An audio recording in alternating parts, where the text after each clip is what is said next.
Hello. Okay. So, I was procrastinating this chapter because I didn't know what I wanted to do for cover art. So I said, fuck it, let's do some double light practice. So, oh, okay. Well, you guys get a Discord notification. Anyway, this is double light practice where I have two light sources, one from kind of above-ish, reddish. Honestly, this blue should have been, and then one from the side. Not my best work, but considering I haven't done double light practice in a hot minute, I think I'm gonna give myself the benefit of the doubt here. I'm also trying to load up, um, I'm trying to load up a cat cut. It's cat cut now, cap cut, and all that jazz. Um, I also tricked a family member into thinking there was an actual cat in the house. I was very annoyed when she didn't believe that I was not lying. Okay? I was very annoyed. But anyway, not the point. Okay, let's actually get to the story. This is Black Cats Are Bad Luck, and So Are You, Kid, by Holly, Chapter 21. The police investigated the couple's apartment, and after an hour, the majority of them left. His homeroom teacher tapped his cage and looked in to see Izuku still curled up on the wall beside Sushi. He sighed as he saw them and spoke softly. Izuku, are you up? Izuku looked over at the man, who smiled reassuringly at the small mammal. The man opened the carrier and held out his hands. We want to talk to you and hear what you know, kid. Izuku stood and nodded, walking over to the man and out of the carrier, letting the elder pick him up and carry him. You could hear Sushi behind him as the man turned, yowling and trying to call Izuku back. Ozawa sighed and ignored the poor beast, continuing on. They walked over to the couch, where Scotch sat with another man, a cat mutation. Izuku was sat on the coffee table, and the attention was turned on him, which made him shrink. Sukachi spoke up, pulling out a recorder. I know you can't talk, but I'm gonna record this. Is that okay? Izuku nodded, and the recorder was set aside. The man pulled out a notepad and pen and looked down at Izuku. So, I don't exactly have a way to talk with you directly, so I'm gonna ask you questions. Number one, did you see the intruders?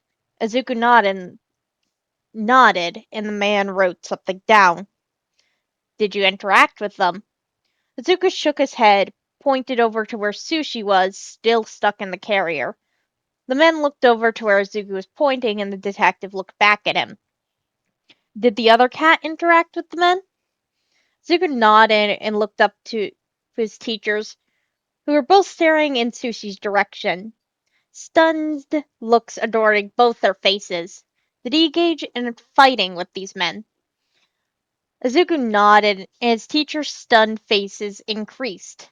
The man wrote something else down on his notepad. What were they looking for? Izuku pointed to himself, then shrugged.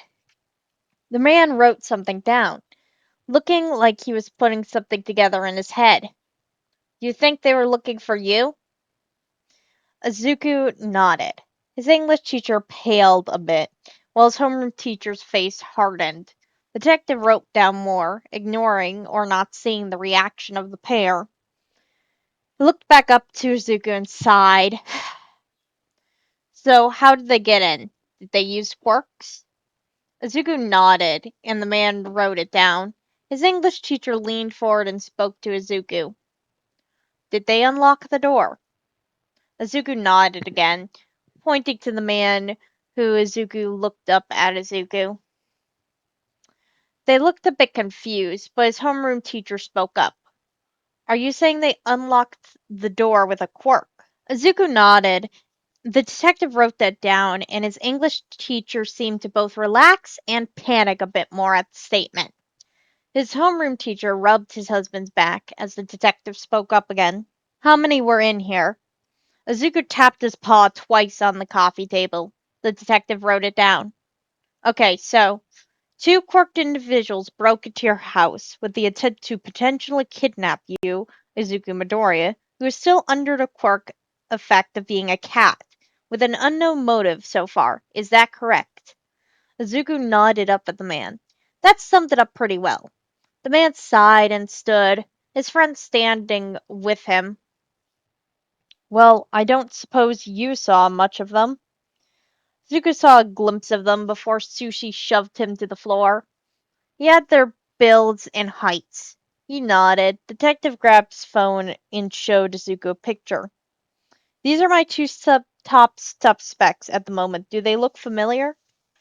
Zuko looked. It was a security video frame of the fight where he was turned into a cat. In the picture were two men highlighted by a red circle.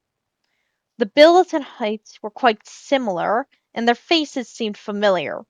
He thought these men were indeed familiar, so he nodded, and the detective sighed, putting his phone away. Well then, I have my work cut out for me. Thank you for your cooperation, Midoriya. Zuko nodded and meowed up to the man. Meow! He nodded and bowed before leaving the room, his friend in tow.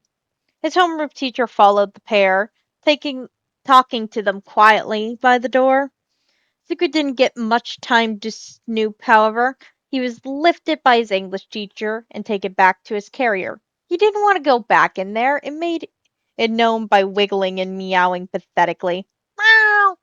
Meow! Meow! Meow! His English teacher sighed and hugged the boy close. I'm sorry, but we need to figure out what we're gonna do, and we need both of you in one safe place. Zuko looked at him with pleading eyes, but the man would not budge, and he heard the familiar sigh from within the other carrier in Sushi's voice. Just try and get it to my cage, kid. You can huddle up with me. Zuko didn't know why the cat said that, as he made it clear of his aversion to Zuko. But he didn't really want to be alone right now, so he wiggled out of his English teacher's arms into Sushi's carrier. The man let him go, thinking he was going to his carrier, but surprised to see he was going to Sushi's.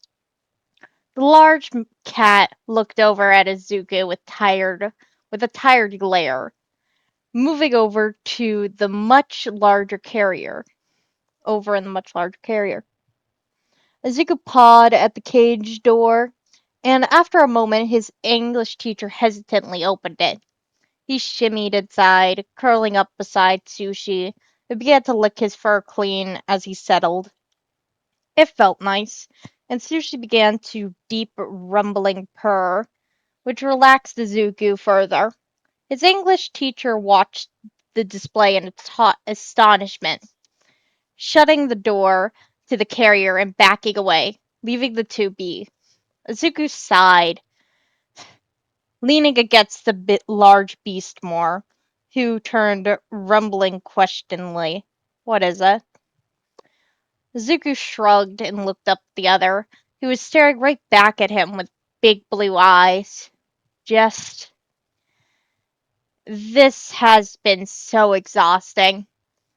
The larger cat sighed and shuffled the smaller beast closer to his side, cleaning his fur more. Then rest. I'll keep an eye out for anything. Zuko sighed and laid his head down on the tabby and white beast, who purred happily and continued cleaning the boy's head. Zuko relaxed into it, too tired to care about anything else, and ignored his English teacher's coos.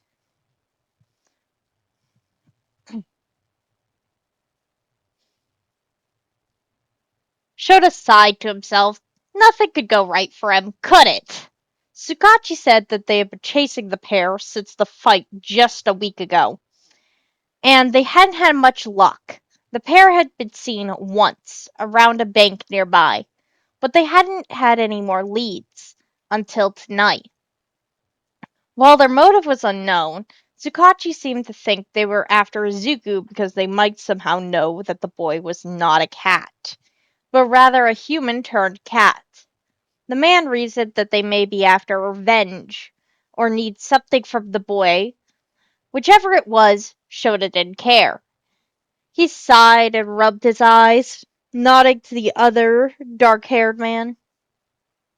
He didn't care at the moment, as these men gotten into his home, his space, where his husband, where he and his husband lived, his sanctuary, and they were after one of his own, and that wasn't going to slide.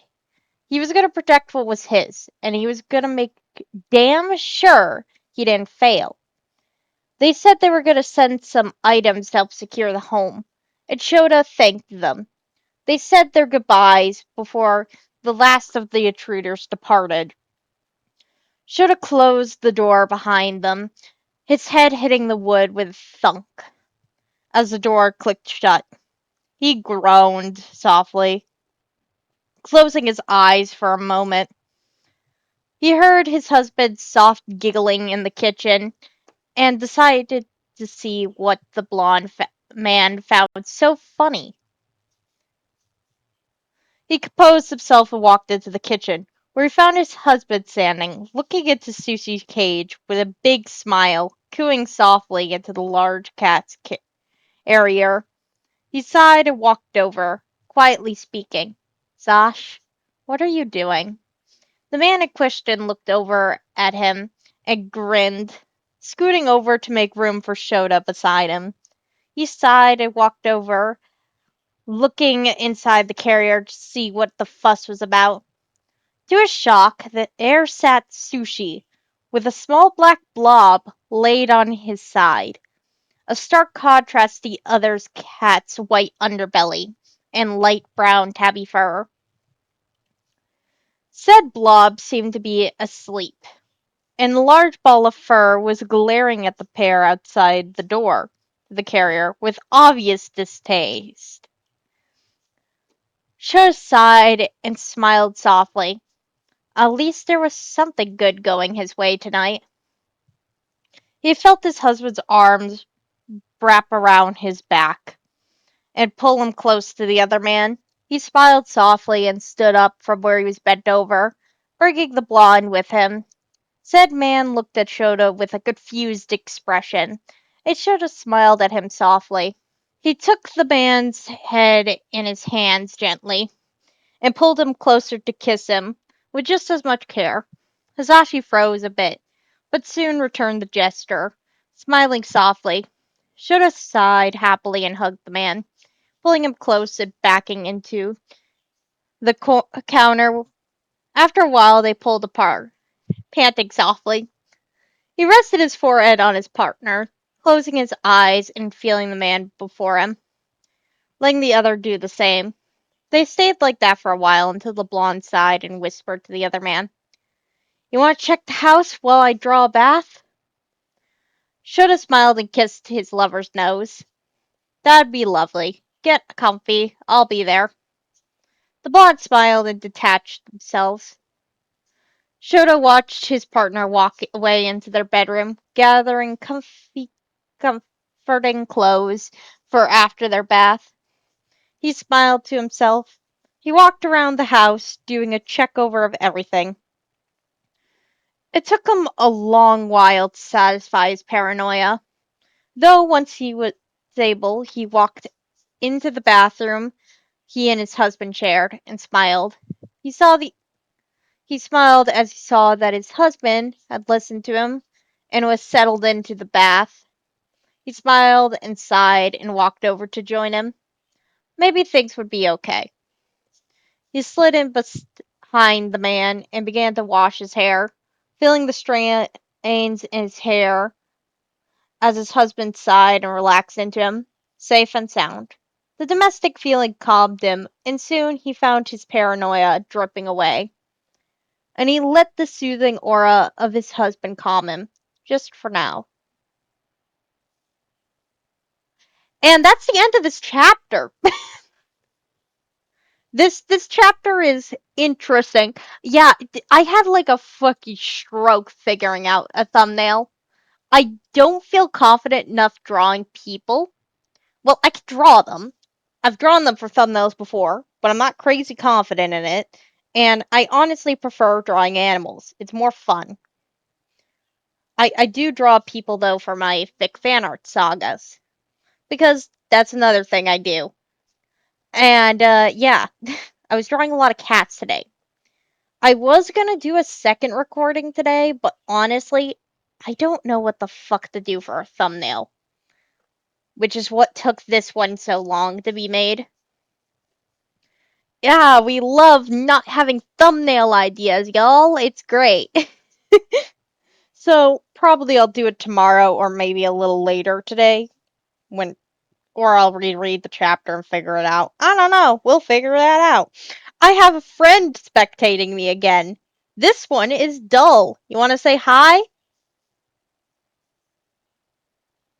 Hi. This feels weird. You're not the first person to appear in the end of my videos. So, yeah, this one's just been listening to me record.